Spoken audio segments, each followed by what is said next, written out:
Let's pray. Father, we acknowledge your presence tonight.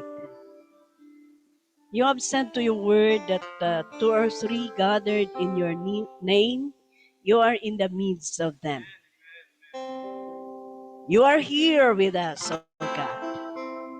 You know the hearts of your people, even those who are joining us online. Lord, we come before you. Speak to us, Lord, and give us your word. Give us your instruction. Give us your message. For your word will give us direction. It will guide us, O God, so that we will not be dissuaded in our walk with you. Father, thank you. Bless your people now, Lord. And bless your word that we are about to hear this evening. Father, thank you. This is our prayer in Jesus' name. Amen. Hallelujah. Good evening to everyone. Naka-online ba tayo? Ah, okay. So, this evening, alam ninyo kung talagang mahal natin ang Panginoon, walang nakakahadlang. Diba?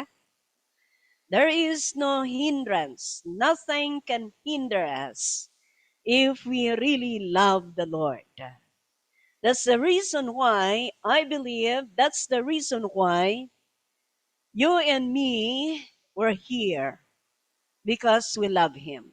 And alam ko po na malayo ang pinanggalingan ng bawat isa sa inyo.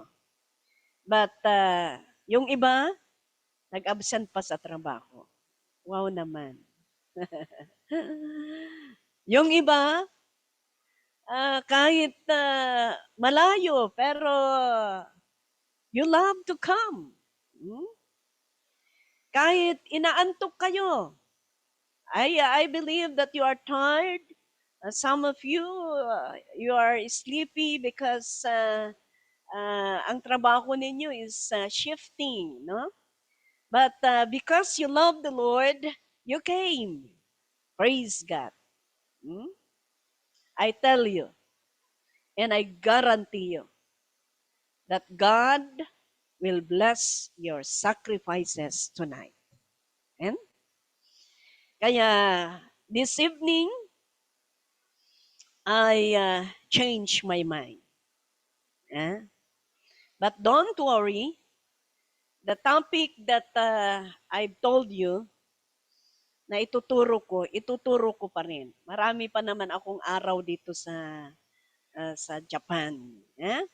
But there is something that is very, very important that I need to share to each and every one of you tonight. And I would like you to listen because it means your life. And so, walang nakikita kung nakikipag-online, basta nakikipag-online sila. Wala kasi doon eh. Okay, but yan na. Okay. So, my topic tonight is about the power of obeying God's instruction. Sino po sa inyo ang matagal nang naglilingkod sa Panginoon? Sino ang 1 year sa inyo? May I see your hands. May 1 year? 1 year. 1, 2, 3, 4. Praise the Lord. 5. May, hindi ko alam sa mga online. May 2 years. 2 years. 3. Tingnan ko nga. May 3 years sa inyo. 4. 4 years. 5 years. Ayan, 5 years. Okay? 5 years and above. I see? 10 years and above. Okay. I think this topic is important na ma-remind sa atin. Okay? So, don't worry, hindi po ako magtatagal. Dahil alam kong maraming uuwi mamaya. Huh? Okay, the power of obeying God's instruction. Let us see the examples that if we obey the power, the instruction of God, we will see the miracle. Okay?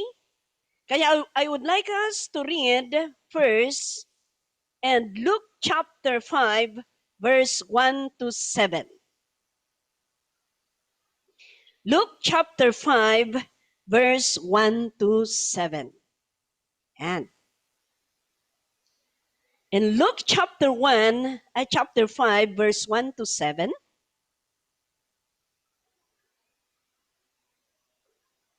ayan. One day, as Jesus was standing by the lake at Gennesaret, with the people crowding around him and listening to the word of God, he saw the waters age to dalawang bangka, no? Left there by the fishermen who were washing their nets. So there were two boats left by the fishermen. Okay. And verse 3, he got into the boat, the one belonging to sino? Simon, and asked him to put out a little from shore. Then he sat down and took the people from the boat. Imagine ninyo, you just imagine, there are many people following Jesus in the seashore. Then, si Jesus umupo doon sa isang bangka and medyo lumayo. But there are many people who are listening to him. Pero one miracle that you could see in there is, you see di ba maingay yung tubig? And one thing more, malayo sila at ang dami nila. Yeah? But you see the miracle of God, there is no microphone. There is no microphone on that, but people are listening. No microphone. And there are many people, but they can hear the word of the Lord, even they are far from Jesus. Yeah? Ang ganda, no? When he had finished speaking, he said to Simon, "Put out into deep water and let down the nets for a catch." Yeah? Put down the net, a deep water, and let down the nets for a catch. Next. Simon answered, "Master, we have worked hard all night and haven't caught anything." Imagine the whole night. Nagfi-fishing sila the whole night. Wala silang nakuha. Kawawa naman, no? Kawawa naman. Remember, Peter is expert. They are a fisherman. Expert sila. And haven't caught anything, sabi dito. But because you say so, you see, I will let down the nets. Okay, remember this. Alam ni Pedro, alam ni Peter, the whole night, no fish. They caught nothing. But the good thing in here is, sabi niya, but because you say so, I will let down the net. Dahil sinabi mo, gagawin ko. Because sinabi mo, I will do it. I will do it. Even the whole night we caught nothing, but because you said, I will do it. You see? Next verse. When they had done so, they caught such a large number of fish that their nets began to break. See? This is one example of power of obeying instruction. You see? Because Peter obeyed God's instruction, that's why they caught a large number of fish. Tingnan ninyo ang maibibigay, maidudulot ng obeying instruction. That's why it's good to obey instruction. Alam ninyo mga kaibigan, kung hindi nag-obey si Peter, anong akalain ninyo na nangyari? Walang fish. Di ba? So, ang pagdi-disobey, it will hinder the blessing of God. In obeying instruction, the result will be a blessing and abundance. Wow. Amen. Kaya napakaganda po ang mag-obey sa ating Panginoon. Okay? Alam niyo ang makukuha nating aral dito. To. Obedience and trust lead to abundance. Obedience to instruction and trust lead to abundance. You see, despite a night of failed fishing, tingnan ninyo, na-failed sila the whole night. But Peter agreed and lowered his nets because God said. Kaya wala tayong pagdududahan na mag-obey kung sinabi ni Lord. Kung sinabi ni Lord, wala tayong doubt dyan. Because if you obey, there is a blessing. Okay? Another is, makita natin dito, dahil ito ang isang hinder kong minsan. Makita natin dito that God works through ordinary people.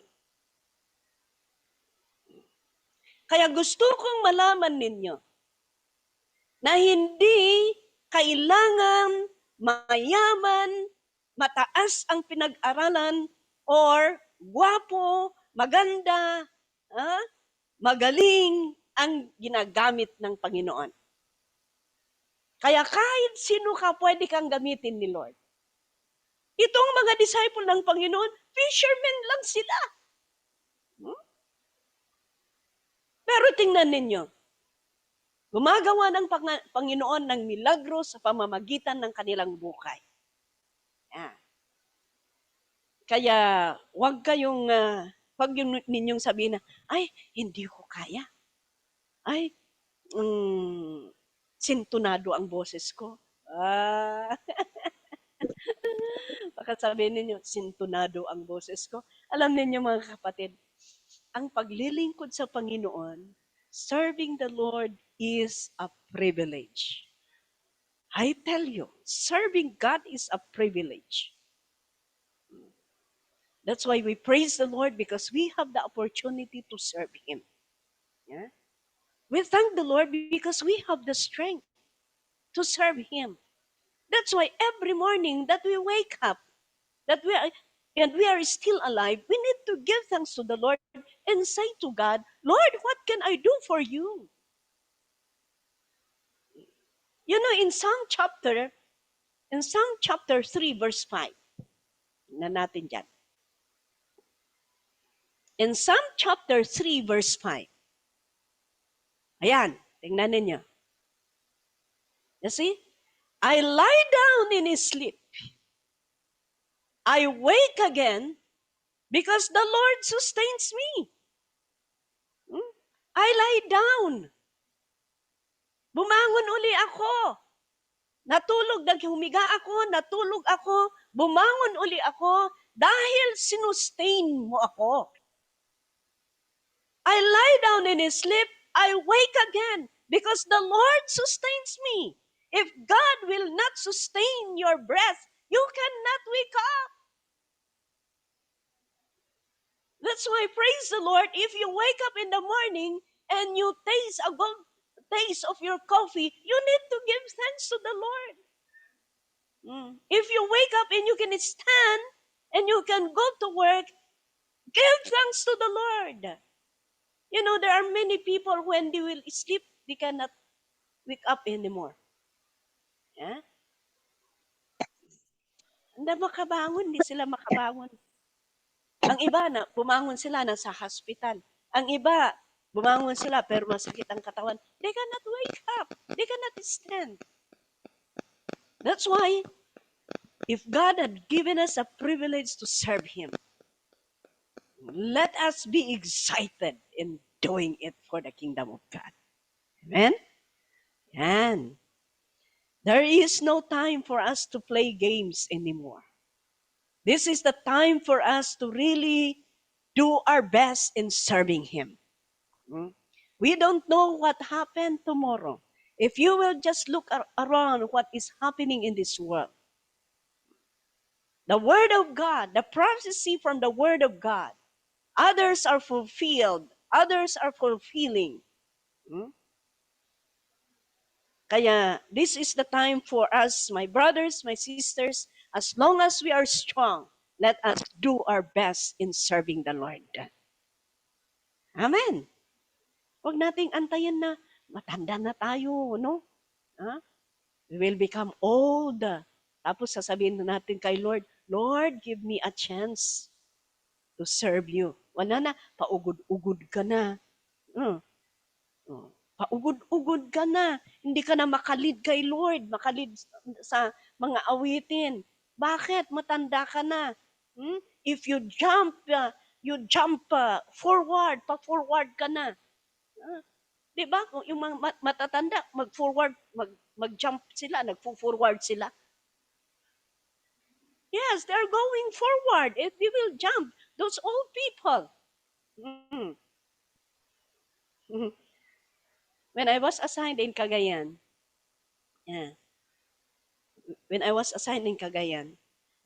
my first member is 4 old people. When we worship the Lord, when we worship God, they kept on jumping and jumping and jumping. Hindi nila namamalayan nandun na sila sa pulpito. Because they are jumping forward. Yeah? Why? Because they are old. Kakasjay nga, iti pa naglagtudan. Di ka nag-jump na steady. Magpo-forward sila. Yeah? Pero wag natin hayaan niya ganun. If God is using you, be strong. Yeah? And you need to be thankful that God is using you. Yeah? Huwag kayong basta madidismaya. You know, in this world, there are many testing, there are many trials. While Satan is alive, there are many testing. You know, Satan, his focus is believers. Ang focus ng demonyo, ang mga believers. The enemy is trying to pull down the believers. They are trying to put us down so that we will not continue to serve our God. Yeah. That's why this is my encouragement to each and everyone. Let's continue to do our best. Let's obey the instruction from the word of the Lord. Amen? Amen. Okay. Let us see a second example. In Matthew chapter 17. There are many examples, but I will just mention 2 or 3, depende sa oras, no? I was sanay na ako sa oras. Yeah? Okay. In Matthew chapter 17, verse 23 to 27. Matthew chapter 17, verse, am I right? 17, verse 23 to 27. They will kill him, and on the way, on the third day, he will be raised to, am I right? Yeah, to life. And the disciples were filled with grief. Tingnan nga natin. Tuloy. After Jesus and his disciples arrived in Capernaum, the collectors of the 2 drachma tax came to Peter. Nung dumating sila, pumunta yung nagsisingil ng, uh, ng tax. Came to Peter and asked, "Doesn't your teacher pay the temple tax?" Tinatanong nila kay Peter, bakit hindi magbabayad ba yung teacher ninyo? Tinutukoy si Jesus ng kanyang tax niya. Next. Yes, he does, he replied. When Peter came into the house, Jesus was the first to speak. What do you think, Simon? He asked. From whom do the kings of the earth collect duty and tax? From their own sons or from others? Yeah. Next. From others, Peter answered. Then the sons are exempt, Jesus said.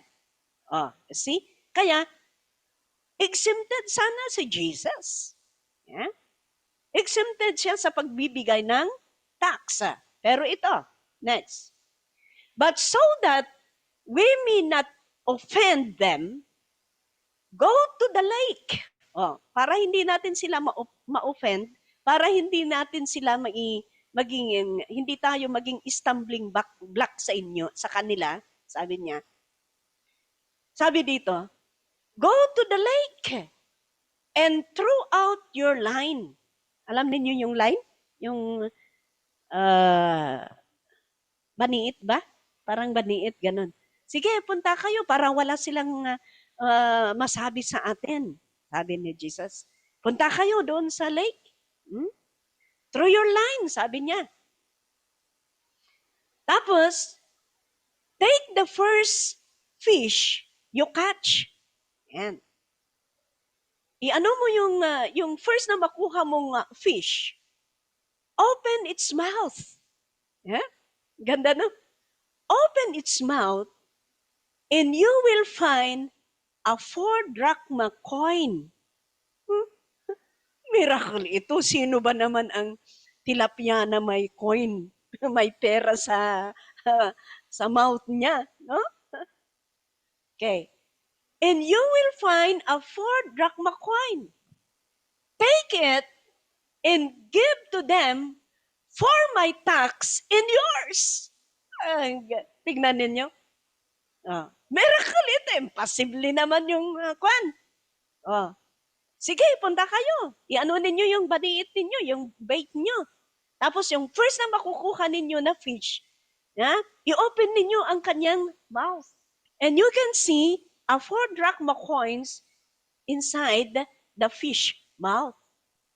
Tapos sabi niya, you take it and give it to them for my tax and your tax. Wow. Galing si Lord pala. Kaya kung si Lord nagbayad ng tax, magbayad din tayo nga ng tax. Okay. Alam niyo, the first that we could learn in here, makikita natin dito kung ano ang aral natin na makita natin dito. You see, God can do miracle. Again, miracle. Why? Because Simon obeyed ang instruction. The instruction is, go to the lake. Hmm? Tapos yung baniit ninyo, yung line nyo. Tapos second instruction is, you open the mouth of the first fish. Paano kaya? What is the result na makita ninyo kung hindi pumunta si Simon? Or sabi ni Simon, imposible naman yan. Posible naman niya. Alangan naman na may pera sa bunganga ng fish. Hindi ako naniniwala dyan. Baka tawa pa ng tawa. Kung tawa ng tawa, hindi nag-obey. What do you think? What is the result?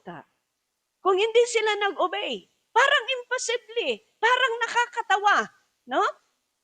Pero, as long as you obey the instruction, you will see the result. Kaya makita natin dito ang power ng obeying instruction. Amen? Another thing is, God concern.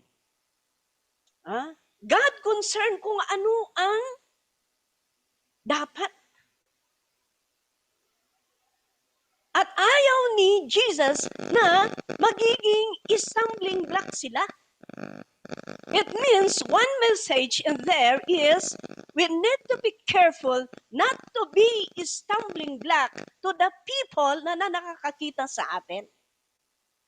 Be careful not to be stumbling block sa mga nakakabata na sumusunod sa atin. Amen? Hallelujah. Kaya, tingnan ninyo, alam ng Panginoon ang pangangailangan ninyo. Isa pa dito, tingnan ninyo Di ba si Jesus lang ang tinatanong kung nag-tax? Si Jesus lang. Kaya dapat, pambayad lang ni Jesus yung tax na yon.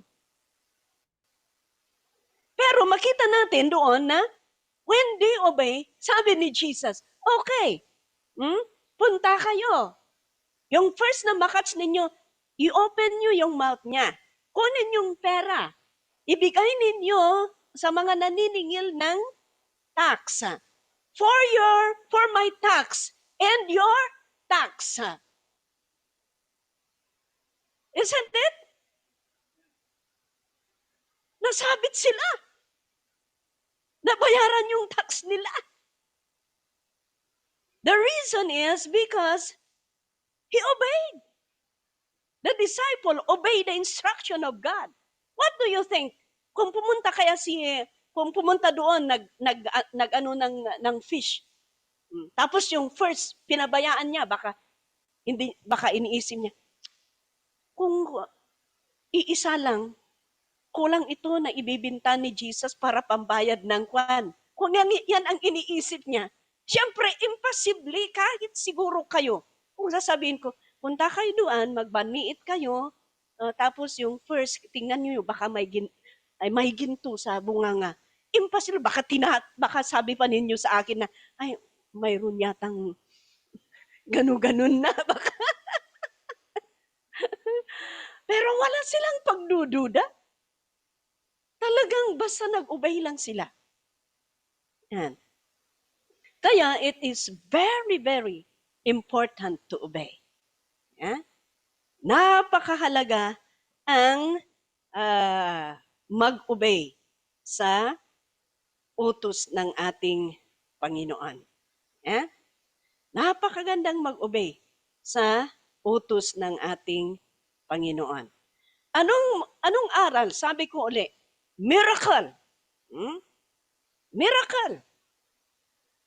Pangalawa, ayaw ng Panginoon na magiging stumbling block. Kaya, anong ginawa niya? Binayaran ang tax. Ang nag-obey, nasabit siya, nabayaran din ang kanyang tax. You see?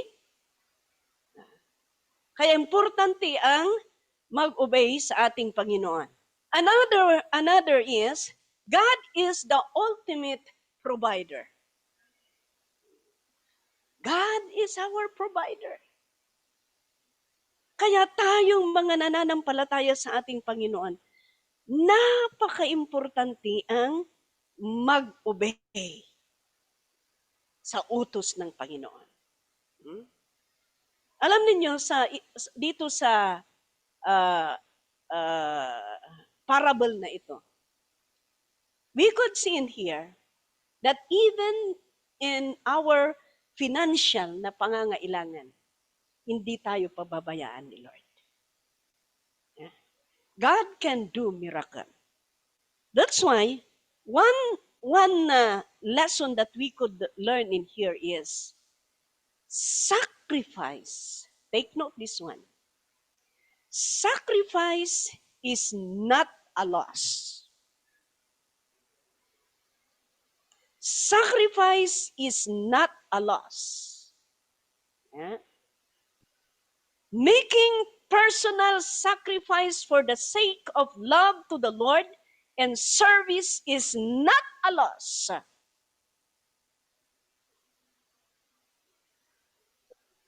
Hindi ka malulugi. Kaya kayong nagsakripisyo ngayon na gabing ito, hindi kayo nalugi. Hindi ninyo masasabi, sana natulog na lang ako. Nakapagpahinga pa ako ng kwan. It's not a loss. Hindi kayo lugi. Kailanman hindi malulugi ang tunay na nagsasakripisyo para sa Panginoon. I guarantee you. Paano mo magagaranti? Magkita tayo sa langit, kahit singilin mo ako, totoo itong sinasabi ko. Kahit magsingilan tayo, if what I am saying here is not true, magsingilan tayo. But I believe that you will be happy if you obey the word of God. One thing that we could learn in here, financial instruction is very, very important. Financial instruction is very, very important. Example, I would like to remind each and everyone. Lalong-lalo na tayong lahat, di ba? The whole Japan ito. And all who are joining us, you know, financial instruction is very, very important. That's why I would like to get the attention of all who are working. Their ministry is about financial. Yeah? Sa lahat ng nasa financial ministry or financial aspect sa paglilingkod, I would like you to listen. You need to obey instruction, whatever instruction about the money of God, you better obey. If you want to be blessed by the Lord.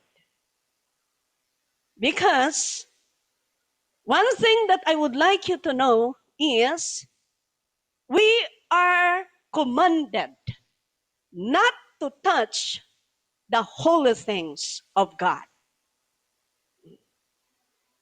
The holy things of God.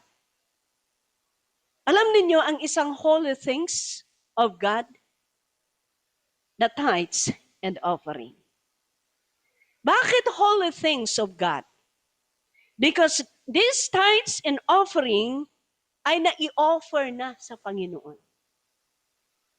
Hindi nai-offer sa tao, nai-offer na sa Panginoon. That's why, if it was offered to God, it means it is a holy things of God. Para sa Panginoon yan. Lord, and we keep on praying and praying, Lord, bless our offering, accept our offering. Ha?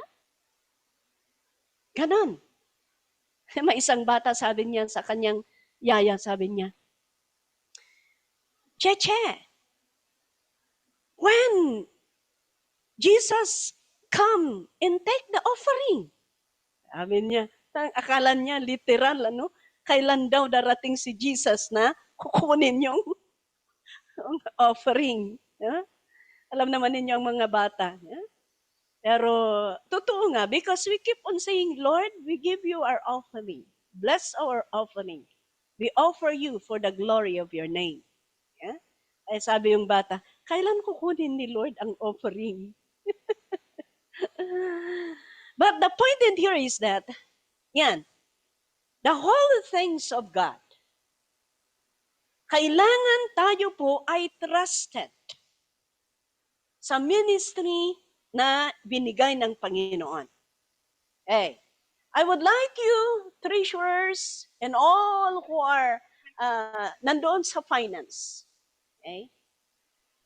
The instruction is, ang instruction, mga kaibigan, do not just release money without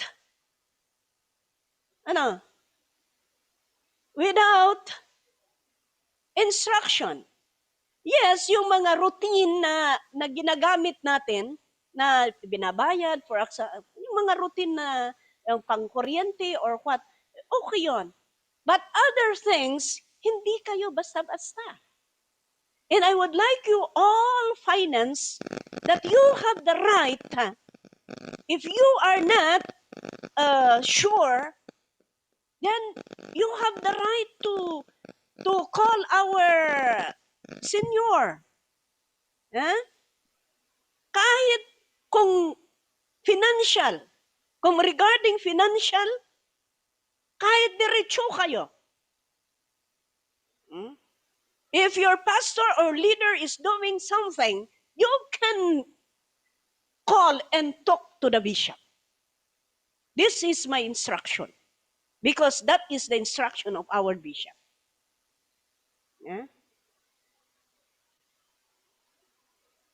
Why? Because nakakatakot yung you touch the holy things of the Lord. If you remember King Saul, he touched the holy things of God. He did not obey the instruction. The instruction is, you go and you kill all of them. Even the animals, you kill. Anong ginawa niya? Inisper niya si Agag. Tapos yung matataba na animal, hindi niya pinatay. Mag-ingat kayo dyan, matataba. No? Ay, na-spare. Akin din, naging natataba. Kaya, very, very heavy po ang consequence kung tayo ay we will touch the holy things of the Lord. Kaya kayong mga financial, kayong mga treasury, you are free. You are free to ipulong. Ipulong sa Tagalog. You are free na isumbong. That is your ministry. What else? That is caring. That is protecting what is due to the Lord. So that people will not be destroyed. Servants will not be destroyed. Kaya sinasabi ko na sa inyo. Kaya huwag kayong matakot. Alam niyo, huwag kayong matakot kung may ginagawa ng leader or pastor or whatever, or kung may ginagawa ako. Kung pumupunta ako dito at may ginagawa ako, isumbong ninyo. Isumbong ninyo. I am happy. Para mabantayan ako. At hindi ako magre-resulta sa papuntang impyerno. Alam niyo sa pagbabantay ninyo sa mga alagad ng Panginoon, that it means you care for them. Ayaw ninyo silang gagawa ng hindi karapat-dapat dahil alam ninyo na kung gagawin nila yon, delikado. Kaya kailangang bantayan ninyo, and that is a part of your ministry as a finance. Huwag ninyong pababayaan na ganun lang. Oh, public na itong sinasabi ko, ah. All over Japan. All the treasurers, all the finance ministry. Kahit nasa online kayo, I know that you are hearing this. You know, God is concerned about the holy things. Huwag natin gagaanin ito. Dahil ibig sabihin, yung buhay natin. Kaya ako sa Hong Kong, hindi ko pakikialaman ang kwan. Kahit Asia overseer ako, tinatanong ko lang, how is your offering? How is your tithes? Kaya ba ang mga ninyo? Ganon. Bibigyan man ako ng allowance o hindi. Wala akong right na maningil. Pero hindi naman ako pinabayaan ni Lord. Dahil napakabigat yun. That is a holy things of God. It was submitted to the Lord. It was given to the Lord. It was offered to the Lord. Mahirap yung in-offer mo tapos ninanakaw mo, di ba? Delikado yan. I think I need to share about holy things of God. Ganun. That's why Jesus is concerned about financial. Kahit financial concern si Lord. Ipapakita ni Lord dito na kung ikaw ay mag-obey sa kanyang instruction, He can do miracle to supply your needs. Kaya ayaw niya na ang kanyang mga alagad, ang kanyang mga anak ay magdududa pa. God can do miracle. God can make a way. Yung parang imposible, gagawin ni Lord na posible kung tayo'y mag-obey sa Kanya. Amen? Hallelujah. Sino ba naman yung, sige, punta ka sa lake. Yung first na makuha mo, i-open mo ang kanyang bunganga. May coins doon. Pagbabayad mo sa tax ko at ang tax mo. Di ba napakaganda yun? Siguro pati yung isa na mo problema sa tax niya.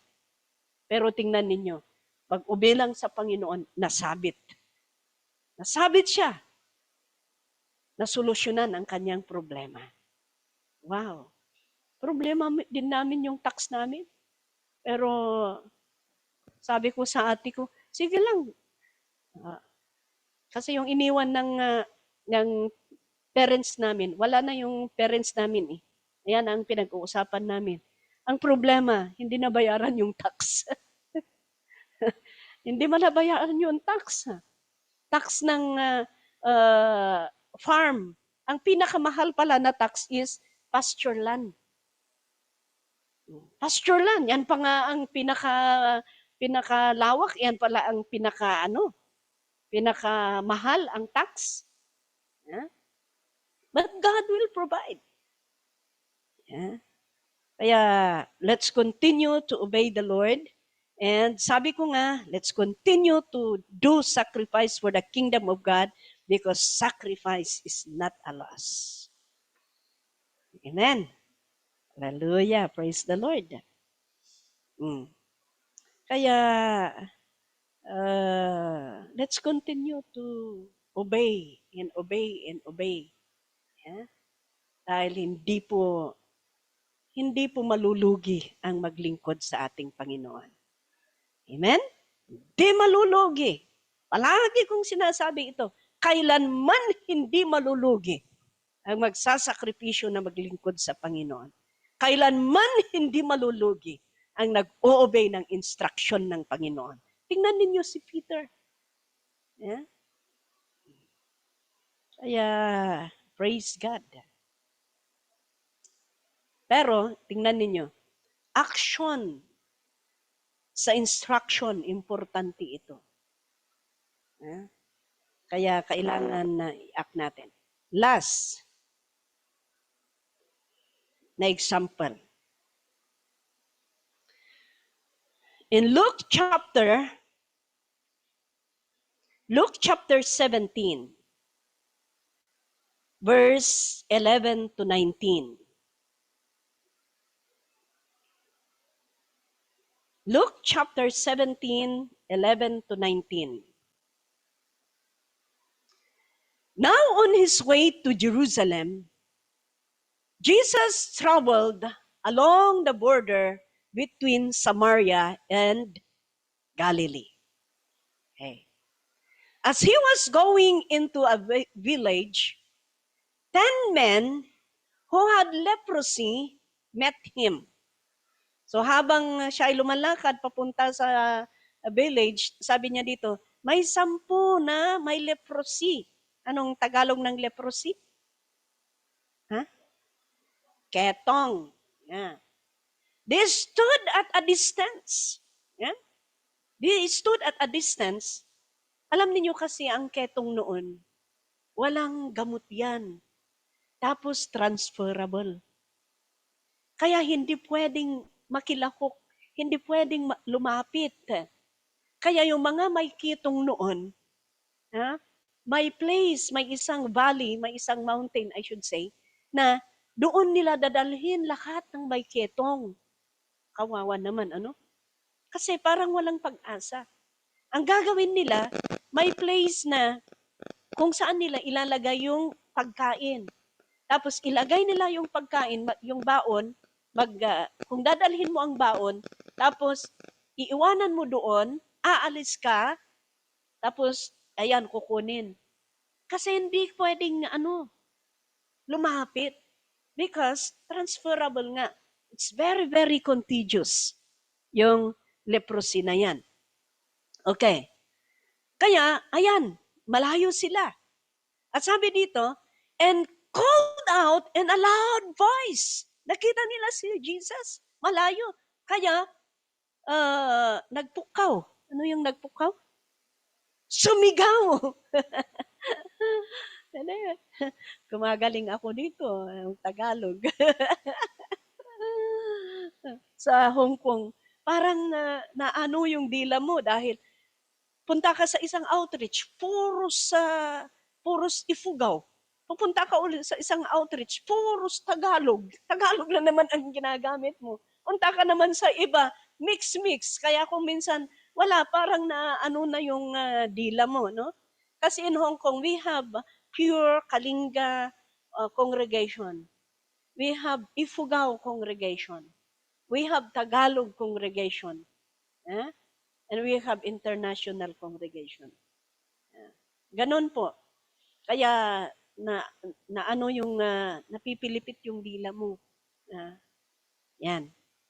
Okay. Called out in a loud voice, Jesus, Master, have pity on us. Yan. Sumigaw sila. Maawa ka sa amin.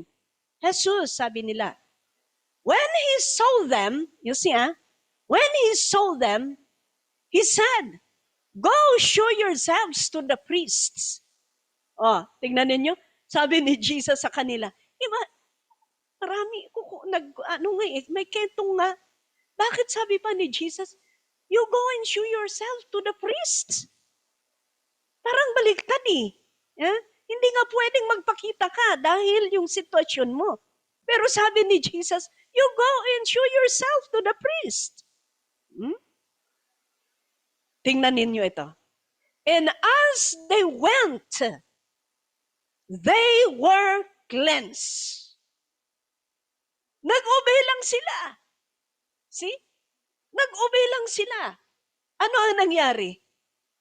Nagamot sila. Paano kaya kung sabi nila, ganito ang sitwasyon namin eh. Bakit? Sasabihin mo pa na magpapakita kami sa mga pari? Kung inayaw nila yan, kung ayaw nila at hindi sila nag-obey, sigurado, hindi sila nagamot. But because they obeyed, you see, They were cleansed. They were healed. You see, in obedience, there is healing. There is healing if we obey. Parang imposible, parang kabaliktaran. Pero makita natin dito, ang imposible pwedeng maging posible if we obey the Lord. You know why? Because limited ang ano natin, ang mind natin. Ang isip ng tao, posible naman yan, puros ganon. Kasi ang tao, kita ko, pati ko. Ganon. Diba? Kita ko, pati ko. Hindi ko kita, hindi ko pati. Yeah. Kagaya ni Tomas, di ba? Huh? Ni Tomas, sabi niya, hindi ako naniniwala hanggat makita ko ang kamay ni Jesus na may butas. Ganon ang tao. But you see, there is power in obeying instruction. Kaya kailangang magiging kin tayo. I'm happy to see all of you that you are so obedient to your pastor. Yeah? Pero ito po ang tandaan ninyo. Huwag naman, Ana, kahit kayo'y magkasala, inu-obey pa rin ninyo ang pastor ninyo. Hindi naman, Kung alam ninyo na magkakasala kayo or magkakasala ang pastor ninyo or leader ninyo, magsalita naman kayo. Ganon. Amen? Tulungan naman ninyo kami. Tulungan ninyo ang mga leader ninyo. Kung alam ninyo na hindi dapat, magsalita kayo in a nice way. So that you can help us and everybody will enjoy our salvation. Amen? Amen. Kaya, yan, mag-obey tayo sa Panginoon. Obey tayo sa leader natin. Kahit sa pagbibigay natin, mag-obey tayo sa utos ng Panginoon. Yeah. Because He is the giver. He is our sustainer. Kung minsan, alam niyo kung minsan, because of the Word of God, because of the command of God, one of the command of God na mahirap tuparin ang tao at maraming nawawala sa paglilingkod because of this command of God is about giving. Whether you accept it or not.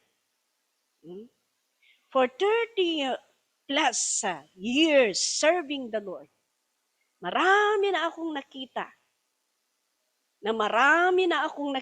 na membro, believer na dahil ayaw sumunod sa command ng Panginoon, nawawala na sila. But those who are obedient to the command of God, you can see kung paano ipaprosper ang Panginoon, ang kanilang buhay at ang kanilang pananampalataya. Amen? Amen. Yes, that's why it's good to obey the Lord because He is the giver of everything. Alam niyo may istorya akong ganito. May magkaibigan daw. Every time na nagluluto ng ulam,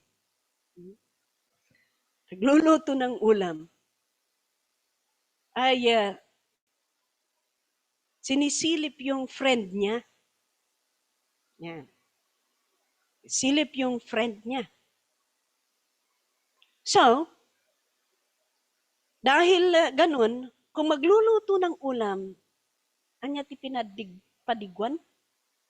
Nung Tagalog yung padigwan.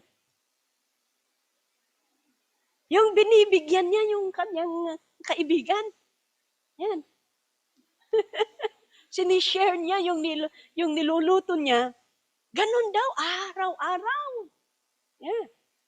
Sinisharean niya yung kaibigan niya ng kanyang niluluto. One time, pumunta yung kaibigan niya, sabi daw niya, pare, bakit wala ka nang binibigay sa akin? Sanay na no? Bakit wala kang binibigay sa akin? Namimiss ko na yung luto mo. Palagi mong binibigay sa akin. Sabi daw niya. Bakit ano bang rason? Bakit hindi mo na ako binibigyan? Bakit? Naaasar ka na ba? May kasalanan na ba ako? Sabi daw yung kwan. Sabi daw itong kaibigan niya. Wala eh. Paano ako magbigay sa'yo? Paano ko i-share ang niluluto ko? Sabi niya. Naubos na ang aking malukong na palaging nilalagyan. Hindi mo naman ibinabalik. Ayan, you see? Di mo naman ibinabalik yung malukong. Paano kita bibigyan? Kung minsan, ganun tayo. Bigay na bigay si Lord. Hindi naman natin ibibigay ang isasauli yung malukong. Anong kakargaan niya? Wala na. Ano? Kaya, lahat-lahat binibigay ng Panginoon. Kaya sana, alam natin ibalik yung malukong. Tingnan ninyo, pati malukong para sa kanya, hindi mo pa alam ibalik. No? Ganun po. Kaya, this is my sharing this tonight. Let's continue to be strong. Continue na magpagamit sa Panginoon. Amen. Ano man ang ministry ng bawat isa sa atin, kung nanghihina man kayo or for example, nanlamig kayo, it's time to rise up.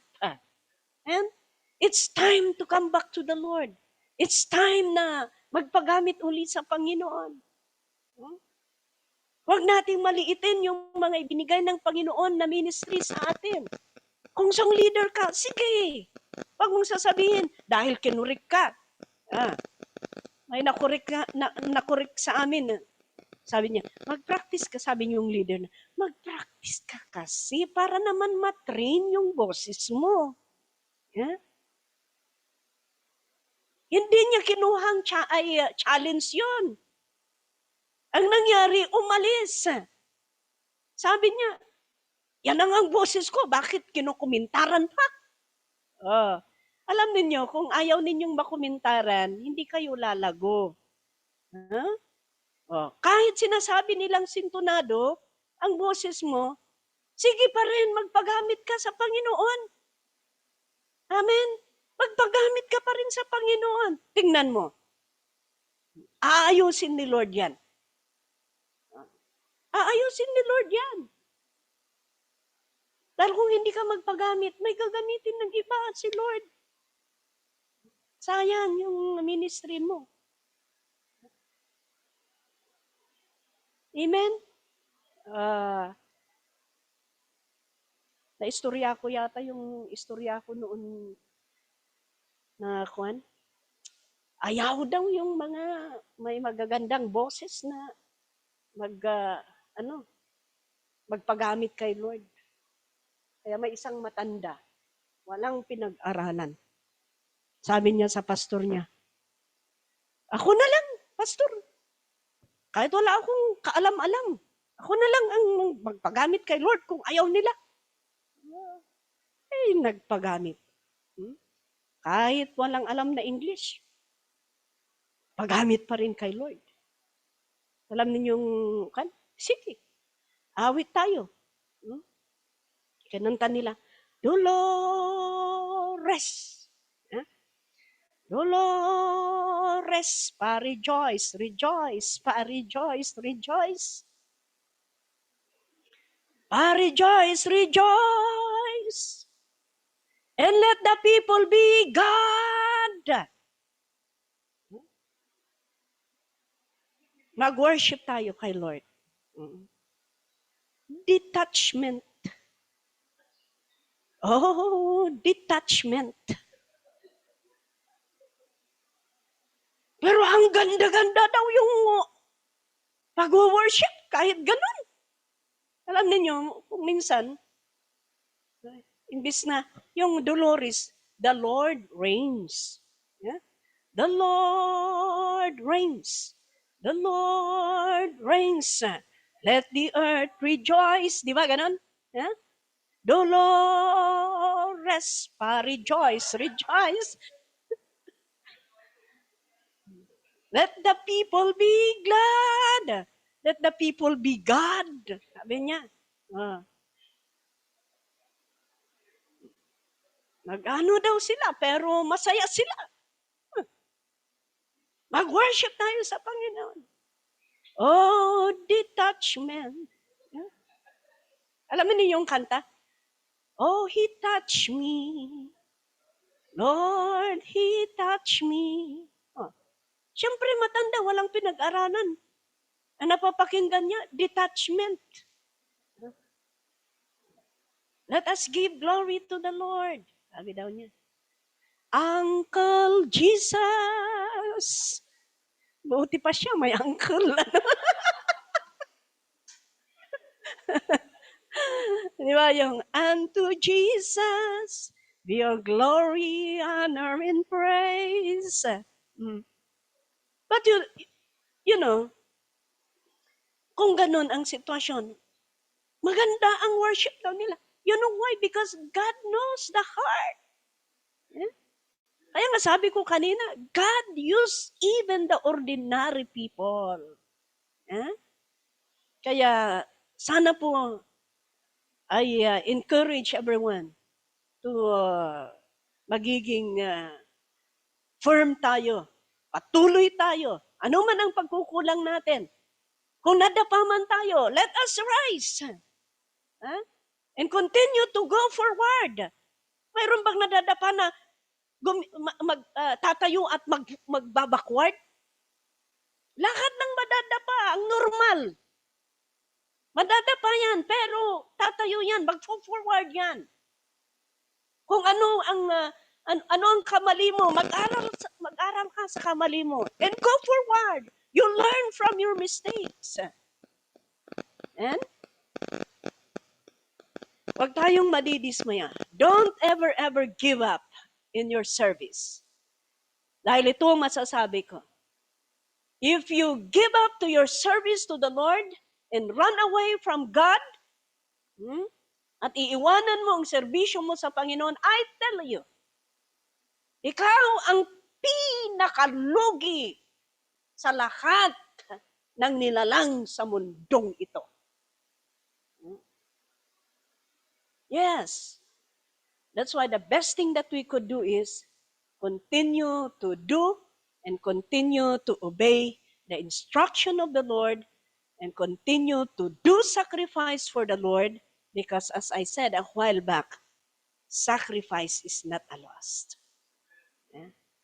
Alam ng Panginoon, Revelation chapter 2 verse 19. Last verse. Revelation chapter 2 verse 19. Anong sabi doon? Revelation chapter 2, verse 19. Ito. I know your deeds. You see? I know your deeds, says God. Your love and faith. See? Pagmamahal niyo mo, pananampalataya mo. Ano pa? Your service. Tignan ninyo. Yung serbisyo mo, alam ng Panginoon. Your perseverance. Nagpe-persevere ka. Kahit natetesting ka, nagpe-persevere ka sa paglilingkod. And that you are now doing more than you did at first. And God expects that you will do more. You will do more for the King, for the Lord. Lalong-lalo na, imbis na magbabakward ka, imbis na magsishrink ka, imbis na nawawala ka, mas lalo ka sanang mag-level up sa ating Panginoon. Amen? Huwag nating hayaan na madidismaya tayo dahil sa anuman nakikita natin. Huwag natin pansinin yan. Trabaho lang ng kaaway yan para tayo manlamig sa ating paglilingkod. Amen? So this is the time for us to wake up in our walk to the Lord. Okay, so ito po ang aral natin ngayon. And hindi ko alam kung ano ang susunod na kabanata. Bukas, I think bukas is our DTC. So, I would suggest na kahit yung nakaraang mga DTC, if they want to join, it's good na makipag-join sila. Thank you very much.